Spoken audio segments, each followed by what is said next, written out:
உடம்பு சோர்வா இருக்கு, சளி, இருமல், நாக்கு ருசி இல்லையா? இப்போ எல்லாரும் டேப்லெட்ஸ் தேடுறாங்க.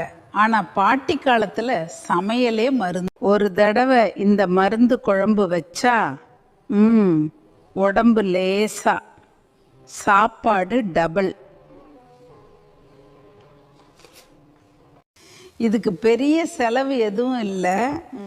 நம்ம வீட்டில் இருக்கிற சின்ன வெங்காயம், பூண்டு, நல்லெண்ணெய், மிளகு, சீரகம்.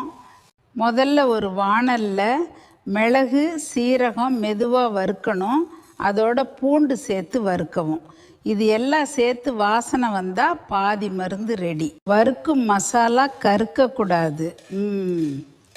மெதுவாக தான் வறுக்கணும்.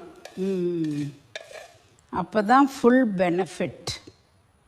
இப்போ வறுத்த மசாலாவை அம்மிக்கல்லில் அரைச்சா ருசி நெக்ஸ்ட் லெவல். மிக்சர் யூஸ் பண்ணலாம், ஆனால் பாட்டி ஸ்டைல்னா அம்மிக்கல் தான். இதுதான் குழம்புக்கு உயிர் கொடுக்கும் சீக்ரெட் மசாலா. இப்போ நல்லெண்ணெய், கடுகு, கருவேப்பிலை, சின்ன வெங்காயம் நல்லா வதக்கணும். அப்புறம் கொஞ்சமாக மிளகாத்தூள், பிறகு புளி தண்ணி. இந்த குழம்பு இன்னைக்கு மட்டும் இல்லை, நாளைக்கு இன்னும் ருசி. சூடான சாதம், கொஞ்சம் நெய், இந்த மருந்து குழம்பு. அப்புறம் பாருங்க, பிளேட் கிளீன். பாட்டி சமையல் அப்படின்னா ருசி மட்டும் இல்லை, உடம்புக்கும் நலம். இந்த மருந்து குழம்பு ட்ரை பண்ணி பாருங்க. பிடிச்சிருந்தா லைக், ஷேர், சப்ஸ்கிரைப். இன்னும் பாட்டி சொன்ன ரகசியம் வருது.